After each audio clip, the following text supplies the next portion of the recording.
Hi there, I hope you're having a good day. Today, I want to bring something a little different. A few months ago, I got into the habit of going to my local comic shop and, well, read comics. What comics, you may ask? Maybe the intense Dark Knight Returns? Or the action-packed Civil War? Or even the classic Watchmen? No, nothing like that. I decided to broaden my horizons by avoiding anything that had to do with people wearing tight clothes with superpowers. And today, I bring 3 comics that simply refuse to leave my consciousness. I won't give you a full breakdown of the stories, so if they sound interesting, I really encourage you to look them up, and if you can, get a copy. Support the artists. Well, with that said, let's jump into the first comic. On a regular afternoon, 3 housemates are hanging out when the mail arrives. But it's for none of them. It's for the mysterious 4th housemate, whom they barely know. Despite that, one of them decides to bring them the mail.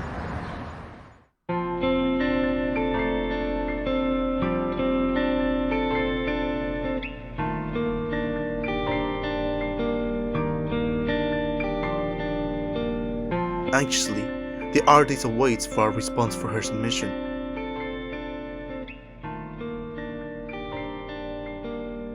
And when it arrives, she can barely hold her tears.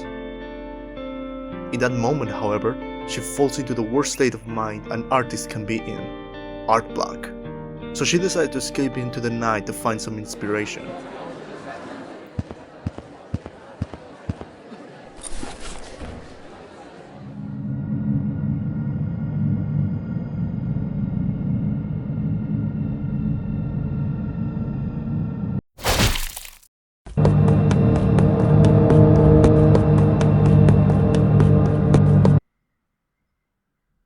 The next day, there are black spots on her vision. Going to the doctor, she confirmed her worst fears.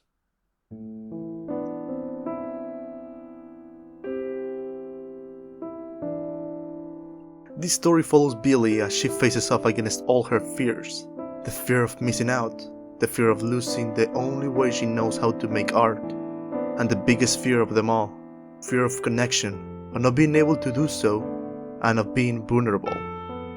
It's a story that takes her into the chaotic streets of London, where she meets all sorts of characters that influence her in one way or another. The isolation, the need to create, all of those fears mentioned above, they are things I can relate with quite a bit. They are things that I'm still dealing with. It's comforting knowing that I'm not the only one going through it.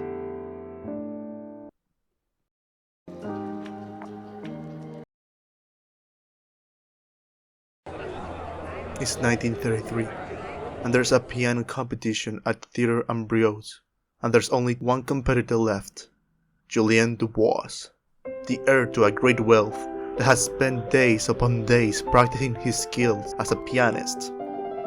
But after him, there's a last-minute competitor, Francois Samson, the son of the theatre's janitor.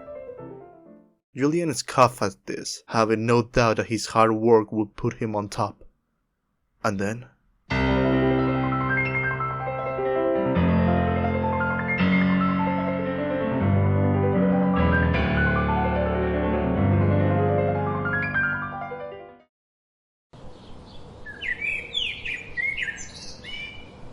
it's 1997, and a young journalist stands in front of the manor of an elder Julien.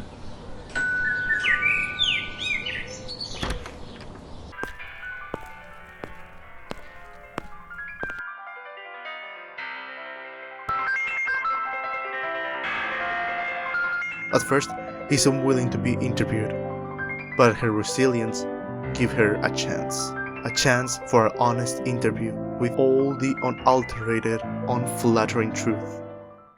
The story follows Julien as he unravels the story of his life, full of wild moments, the coldness and rudeness of the world, unexpected moments of kindness, the passions of love and hate, as well the darkness that resides within his heart. In a series of interviews with the journalist Adelaine Gerard. Adding to this, we have little snippets in the present that only brings into question the true intentions behind this set of interviews. I'm clearly not a famous and rich artist, but I truly relate with something that not that Dubois. Something that this Dubois experiences. The feeling of not being good enough as an artist. That no matter how much time and effort I might put into it, that I won't be as good as other people.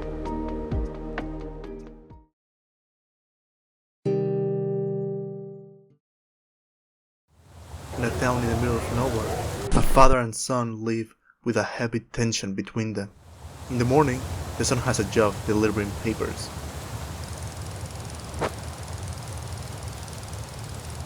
But being convinced by his friends, he discarded it and go to do some minor delinquency.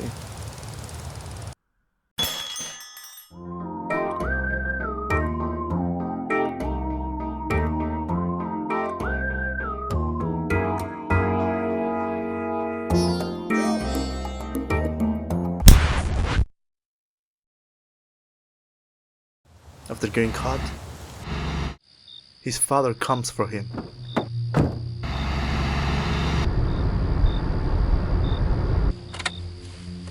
And things just escalate more and more.